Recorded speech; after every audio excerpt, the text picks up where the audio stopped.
Concentrate. It's hard being a video game fan at the movies. We've gone through it all. From the questionable adaptations in the early 90s, to the decent adaptations in the early 2000s, and much more recently with the likes of Uncharted and Sonic the Hedgehog. That pretty much catches us up to Resident Evil: Welcome to Raccoon City. Of course, we did also go through Paul W.S. Anderson's interpretation of Resident Evil, but we'll get to those a little more in-depth someday soon. I myself love the Resident Evil franchise. I'm a fan of pretty much the whole damn thing. I've played all the games, only missing a few spin-offs here and there. I love the original games, I love the remakes, I played Resident Evil 4 in VR, even if it did make me sick. I've seen all the movies, and I've read all the books. Hell, I even gave that Netflix Resident Evil series a try. But don't worry, we won't be talking about that dumpster fire here. I mostly just read Zootopia porn, so... Rest assured, I'm a reputable source on Resident Evil. If you'd like to hear exactly why Welcome to Raccoon City sucks so hard from a longtime fan's point of view, you've come to the right place.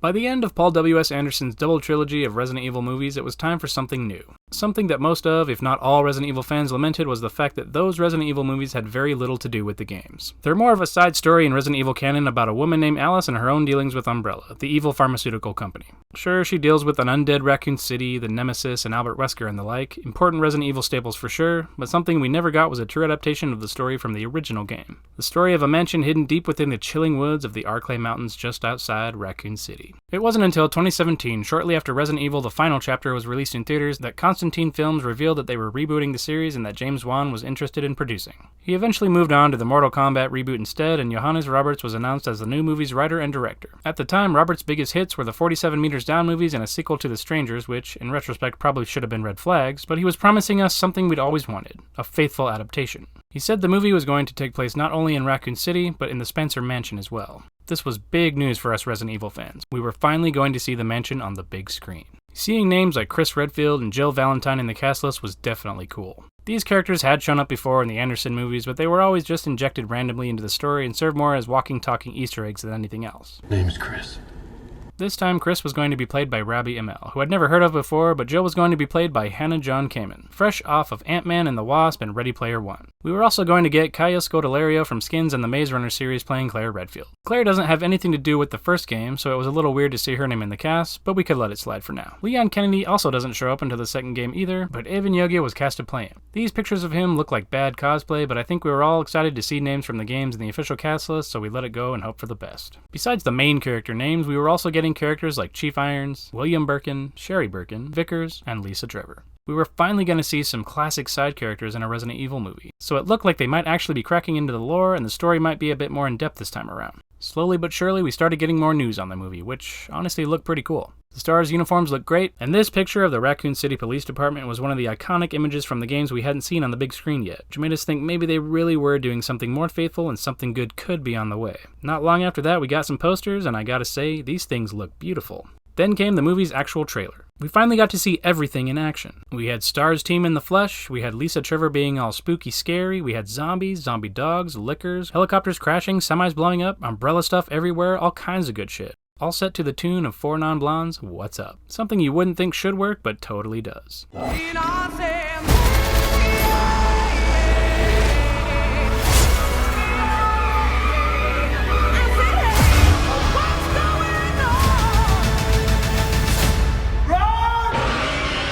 I can't be the only one who's noticed this trend, right? Juxtapositioning a serious trailer with a cover of a pop song. So very special.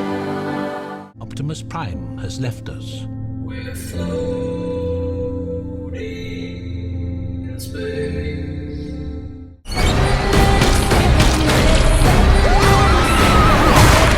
Most of the time, I gotta say it's annoying and it doesn't work, but in rare instances like this, it does. But most importantly, we had this shot of the mansion's main hall looking like something directly out of the game. Wow, what a mansion! It seemed we Resident Evil fans were finally getting what we always wanted. But getting everything we always wanted would ultimately be our undoing. Like and subscribe. Let's start off talking about the characters. This movie made no effort to stick to the characters from the games they're based on. They plugged in archetypes and then named them after the characters. Which, to be fair, we've seen before in Resident Evil Retribution, but not at this deep a level. These guys were even bigger examples of the walking, talking Easter eggs I've mentioned before. Chris Redfield is one of the two playable characters from the original game. In the game, he's portrayed as brave, strong, trustworthy, and cool under pressure. He's a guy that would always do the right thing, and he'd do anything for the people he cares about, especially his little sister Claire. He leads his team through the nightmare that is the Arklay Mansion, and eventually dedicates his life to taking down Umbrella in subsequent games. In this new movie, he's now a total dick for some reason. He's all pissy when Claire comes to town, and doesn't believe anything she has to say about Umbrella secretly being evil. It seems like they're trying to go for a fighting sibling thing, but Chris just comes off as crude and stupid. But you want to talk about ruined characters? Let's talk about Leon Kennedy. This is not Leon. In the game, Leon is a rookie cop whose first day on the job is unfortunately the same day all hell breaks loose in Raccoon City. But he's just a rookie, not a complete moron. They took his naivete and blew it the fuck up, making it what his whole character is about. He's a dumb intern type character who sleeps all the time now more than anything else in this.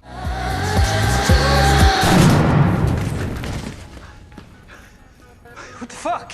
That's what I'm saying, Leon. Okay, maybe Leon hasn't always been that cool. Where's everyone going? Bingo? I've sent my right hand to dispose of you. Your right hand comes off? I knew you'd be fine if you landed on your butt. Just because you killed my small-time subordinate. Sadler, you're small time.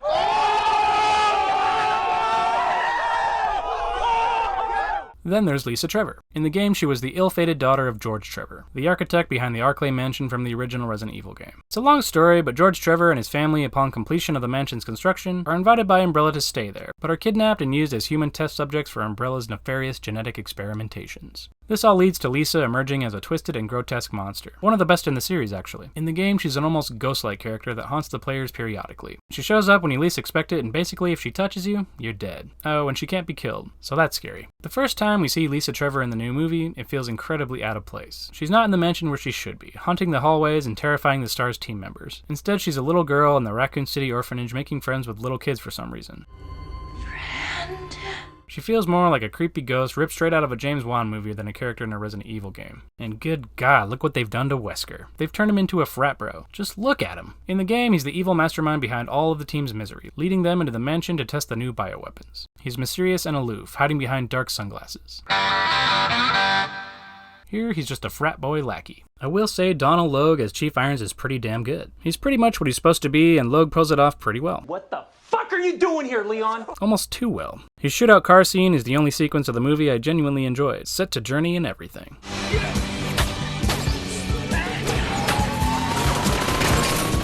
I honestly feel bad for whoever had to be in this movie. I feel like the actors playing Claire and Jill were on their way up, and very well still could be, but damn, what a speed bump. Another big problem this movie has is that they decided to combine both the stories from Resident Evil 1 and Resident Evil 2 into one. In the first game, a team of specially trained cops are sent to investigate a mansion in the forest, where they find a huge conspiracy involving a virus that turns people into zombies. Eventually, that virus spreads to the city, which leads to the events of Resident Evil 2, where the characters fight their way through a city of the undead. There's a natural flow from ground zero to the aftermath of the virus spreading. Makes sense, right?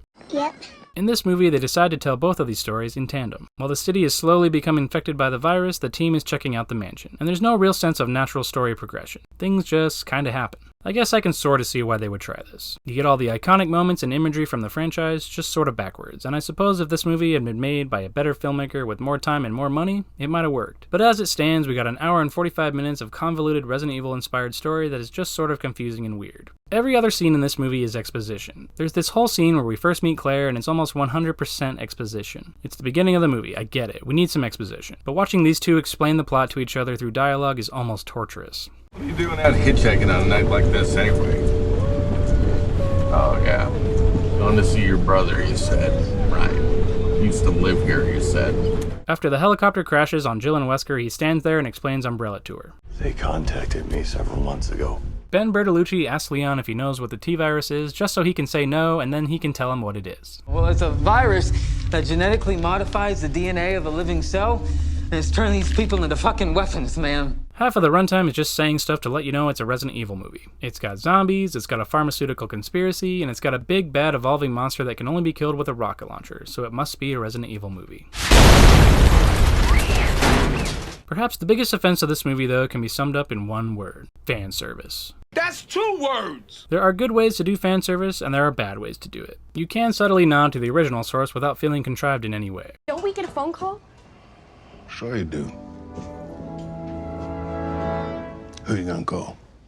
That's okay. Trust me. Hail Hydra. You know, I'm something of a scientist myself. The fans recognize the reference and we get a little pat on our back for already loving the source material. But fan service alone is not enough to make a good movie. If the movie would only be 10 minutes long if you cut out all the fan service, or if it's so packed full of forced references or jokes that don't make any sense for the scene, you've got a bad movie. And Welcome to Raccoon City is just a giant pile of that. The scene with Claire and the truck driver I mentioned before is a pretty good example. While it is kind of cool as a reference to the remake of Resident Evil 2, it's basically shot for shot. It's nothing new to look at and it feels like I'm just watching a better render of the game. The scene being in the movie could have just been a reference all by itself, but they decided to go overboard. Some references border on nonsensical. Itchy Tasty was something found in the last scrawls of a diary of a man who was slowly losing his mind as he turned into a zombie in the remake of the original game. Flipping through that diary was a sad and unsettling moment in the game that forced the player to confront the psychological horror of the virus from the perspective of a truly sympathetic character. In the movie, a zombie writes Itchy Tasty in blood on a window because... why? What was scary and unsettling in the original is just out of place and stupid here. At one point in the movie, Jill asked the question, what would the worst way to die be? What? To be swallowed whole by a snake or eaten alive by a great white shark?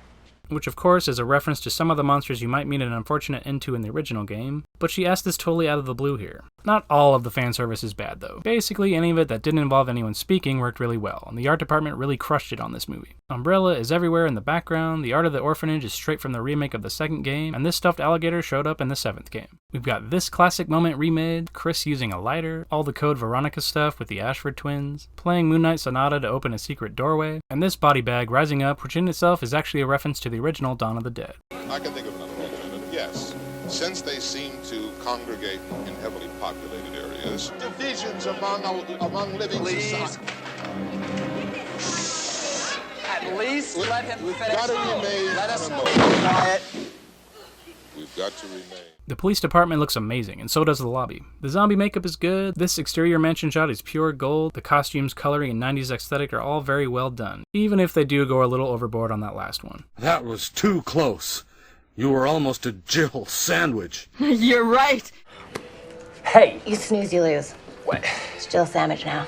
As I mentioned before, something Resident Evil fans have always wanted was an adaptation of the mansion on the big screen. When the first Resident Evil movie came out, all the fans were pretty pissed that there was no mansion at all, so we were excited when it showed up in the trailer. But what we got doesn't really feel like the mansion at all. In the game, the mansion is full of puzzles and booby traps. You'd get a key and it opens a door here and there, and the story unravels little by little with each tiny clue. There were moments in it where you were low on health or ammo, and if you could just get past this one hallway with a couple zombies in it, you could make it to the next checkpoint. The mansion is just one giant terrifying puzzle where your death could be behind any door. In the movie, there aren't any mazes or puzzles or anything that made fans love the mansion. The first time we see the zombies in the mansion, they swarm the main characters, and it's just a boring version of a zombie attack scene we've seen 100 times. It would have been so much creepier if the zombies acted like they did in the game, moaning, slow, and just an ever-present threat. The movie could have been so much better if they just stuck to the game and had the characters fighting their way through zombies solving puzzles along the way. There's zero atmosphere and no tension here. It's just a bunch of generic action scenes lit up by gunfire and zombies screaming. What truly sucks is now that we've finally gotten a Resident Evil movie with the mansion, and it was complete garbage, we'll likely never really get a great adaptation of the first game. This was their chance, and they completely blew it.